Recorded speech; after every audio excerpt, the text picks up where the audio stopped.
কক্সবাজার মহেশখালী নৌপথে নিয়মিতভাবে C truck চলাচল শুরু হচ্ছে আজ, যার আনুষ্ঠানিক উদ্বোধন করবেন নৌপরিবহন এবং শ্রম ও কর্মসংস্থান মন্ত্রণালয়ের উপদেষ্টা brigadier general doctor M Shakhawat Hossain. বিস্তারিত জানাতে কক্সবাজার মহেশখালী নৌপথে আছেন রিপোর্টার সুজাউদ্দিন রুবেল। সরাসরি যাচ্ছি তার কাছে।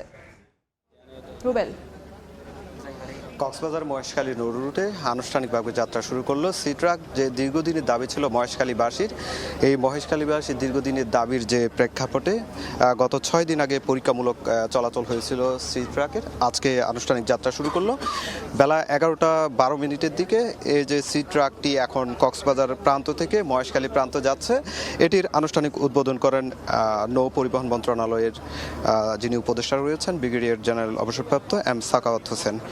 এখন আমরা লক্ষ্য করছি এখানকার যারা উপদেষ্টার সঙ্গে বিশেষ করে কক্সবাজার জেলা প্রশাসন এবং ডক্টর সলিমুল্লাহ খান সহ যিনি মহেশখালীর বাসিন্দা, তিনি কক্সবাজারে যে সি ট্রাকটি উদ্বোধন হয়েছে সেই সি ট্রাকটি করে মহেশখালী প্রান্তে যাওয়ার জন্য আসলে সি ট্রাকটি এখন রওনা হয়েছে।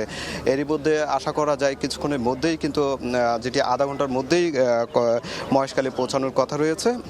আমরা এখানকার যারা মানুষজন রয়েছে তারা খুব উচ্ছ্বসিত সেই বিষয়টি দেখছি। যারা মহেশখালীবাসী বুঝছে দীর্ঘদিনের দাবির প্রেক্ষিতে যে দাবিটি পূরণ হয়েছে সেটিকে তারা সাধুবাদ জানাচ্ছে। এবং এই সি ট্রাকটি আজকে যেহেতু আনুষ্ঠানিক উদ্বোধন হয়েছে, এটি প্রতিদিনই 3 বার করে মহেশখালী আসা যাওয়া করবে এবং যেটির ভাড়া নির্ধারণ করা হয়েছে 40 থেকে 50 টাকা। এই কারণে আসলে দীর্ঘদিনের যে মানুষের যে উপকূলীয় এলাকার যে মানুষজন রয়েছে, দ্বীপ এলাকার, তারা দুর্ভোগ পোহাত, যেটি বলছে যেহেতু বর্ষা মৌসুমে নানা ধরনের দুর্ঘটনা ঘটতো স্পিড বোটে করে যাতায়াতের ক্ষেত্রে।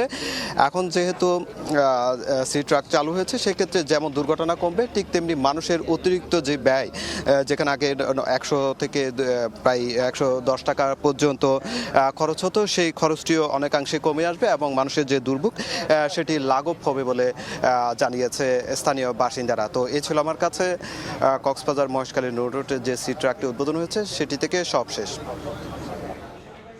কক্সবাজার মহেশখালী নৌপথ থেকে সরাসরি যুক্ত হয়েছিলেন রিপোর্টার সুজাউদ্দিন রুবেল।